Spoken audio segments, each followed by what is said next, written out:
Our story begins with Christine and Neil, a newly married couple traveling to a quiet Thai island for their honeymoon. The place looked peaceful and beautiful from the outside. They had no idea that something evil was waiting for them there. One morning inside their hotel room, Christine suddenly wakes up. Her whole body feels sore, like she has been asleep for days. There is dirt on her arms, her legs, even on the bedsheet. And around her neck, she finds a strange locket, one she never bought, never saw before, and doesn't remember wearing alarmed. Christine wakes Neil and tells him they need to get ready fast. They have a flight to catch. Neil is confused too. He doesn't understand how he ended up in such a strange condition. Maybe they partied too hard the previous night. As they pack their bags, a breaking news update appears on the TV. A strong and dangerous storm is expected to strike the island by evening. People are warned to stay indoors. Christine and Neil had already planned to leave, so they start early for the airport. But halfway there, their taxi stops. The driver tells them he can't take them further because a local festival has blocked the roads completely. With no other choice, the couple begins walking toward the boat dock. From there, they must take a boat to reach the main island airport. Just then, Christine remembers something terrible. She has forgotten her phone and her ID card in the hotel room. Without the ID, she cannot board the flight. A boat crew member tells them more boats will come after a few hours. They will have to wait, so Christine and Neil return to their hotel room to wait for the next boat. To pass time, Neil connects his phone to the TV and starts watching their trip videos. While scrolling, he finds a strange video, 2 hours long, something they never recorded. Confused and curious, he plays it.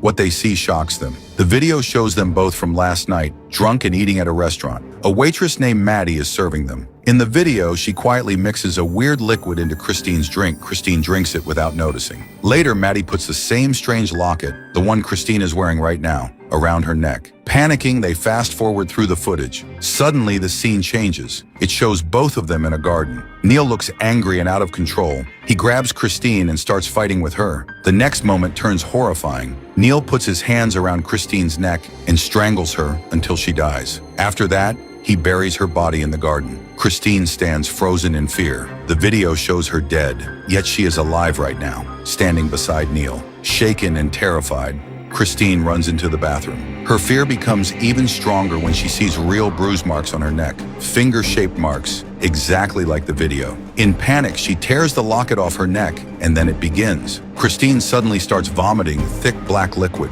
something unnatural and horrifying. She screams loudly. Neil runs inside and grabs her, trying to calm her down, but even he has no idea what is happening. One thing is clear: Christine needs help. Something on this island is terribly wrong. When Christine screamed for help, their neighbor Sam quickly ran into the room with her little daughter, Natalie. Natalie looked sweet and innocent, and for a moment Christine felt comforted just seeing her. But then something strange happened. Without saying a word, Natalie picked up the necklace Christine had thrown away and quietly placed it back around her neck, as if she knew exactly what she was doing. Sam realized Christine was getting worse, so she gave Neil the number of a local doctor. Neil immediately took Christine to the clinic. The doctor was very old, with shaky hands and tired eyes. He listened as Christine told him everything: the black liquid she threw up, and the horrifying video on Neil's phone where she was shown dying. But the doctor didn't take her seriously. He simply nodded and said she was just extremely tired. According to him, everything was in her mind. He said the strange video looked fake, like a scene from a movie. He explained that because they were very drunk the night before, Christine's brain was confused and creating scary images. Slowly, Christine and even Neil began to think he might be right. Maybe she really was imagining things. While Neil stayed inside to talk to the doctor,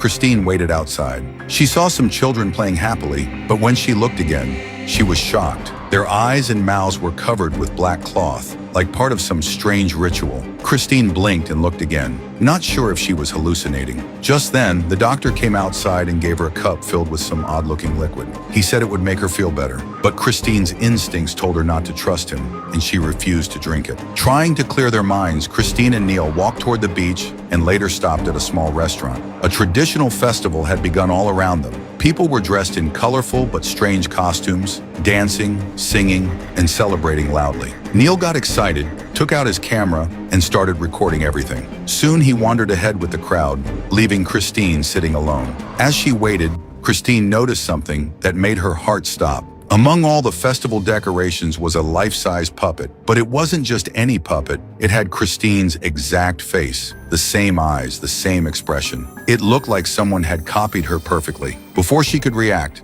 someone stole Neil's phone. Neil saw it and ran after the thief, disappearing into the crowd. Christine, now alone and scared, felt sick again. She pulled off the necklace, and instantly her condition worsened. Thick black liquid poured from her mouth. She rushed into the restroom, where even stranger, slimy substances came out of her, things she didn't know were even possible. When she finally stumbled out, dizzy and weak, she realized she wasn't in the restaurant anymore. She had been taken somewhere else. She had been kidnapped. After a while, she woke up partially. A girl stood in front of her, black liquid dripping from her eyes like tears. The girl collected the liquid into a syringe. Then, with the help of the others, she injected that same liquid into Christine's body. Christine screamed in pain. Her vision turned blurry. She couldn't understand what was real and what was another nightmare. Meanwhile, Neil eventually found his stolen phone.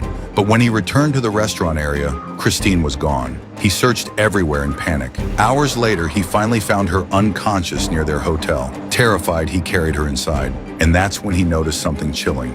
The necklace she had removed was somehow back around her neck. When Christine woke up, she told Neil everything. How she was dragged away, how they injected something strange into her body, and how all of it seemed to start with one person, Maddie, the same waitress who had added something into Christine's drink on their first night. As they continued their journey, Christine and Neil stopped at a small shop run by a woman named Kanda. The shop was filled with eerie dolls, figures that looked like they belonged to ancient rituals. Curious and desperate for answers, they showed Kanda the mysterious locket and asked her about Maddie.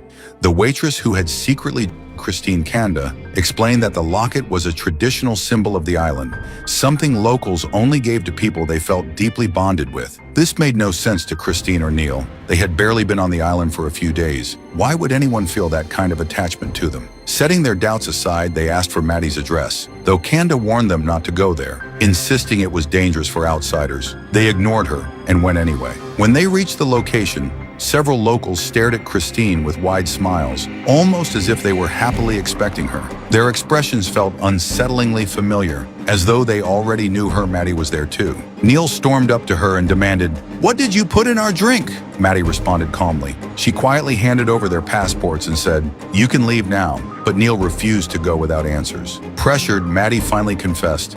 The liquid she added was a powerful mind-altering one that heightened perception but often caused intense hallucinations, exactly like the ones Christine had been experiencing. Angry, Christine tried to return the locket, but Maddie stopped her, saying, "Once given, it cannot be taken back." Christine knew this was true. Every time she removed the locket, she became violently sick. Around them, the villagers stood motionless, smiling, staring, unblinking, making the couple increasingly uncomfortable. They fled back to the hotel, where Sam helped arrange a boat to take them to the airport. Just before they left, Maddie handed Neil another drink. He accepted it. The boat soon arrived. While Neil waited, Christine borrowed his phone to check their flight timing. But as she unlocked it, she stumbled upon yet another disturbing video. In the footage, Neil appeared somewhere unfamiliar, terrified. He said, "Today is my last day. I won't survive beyond this. The cycle will continue." Shocked, Christine ran toward Neil to show him the recording. But before she could reach him, she saw something horrifying. The fisherman beside Neil leaned close, whispered something into his ear, and then plunged a knife into him. Neil collapsed, gasping for air, blood pouring, before falling into the water. Christine screamed, powerless. Her strength failed her, and she collapsed unconscious. A little while later, Christine slowly opened her eyes and found Sam standing beside her. Christine tried her best to explain everything she had seen, Neil being attacked, the strange people, the black liquid, but she had no proof. None of it could be shown or verified. Even the fisherman who attacked Neil was standing nearby.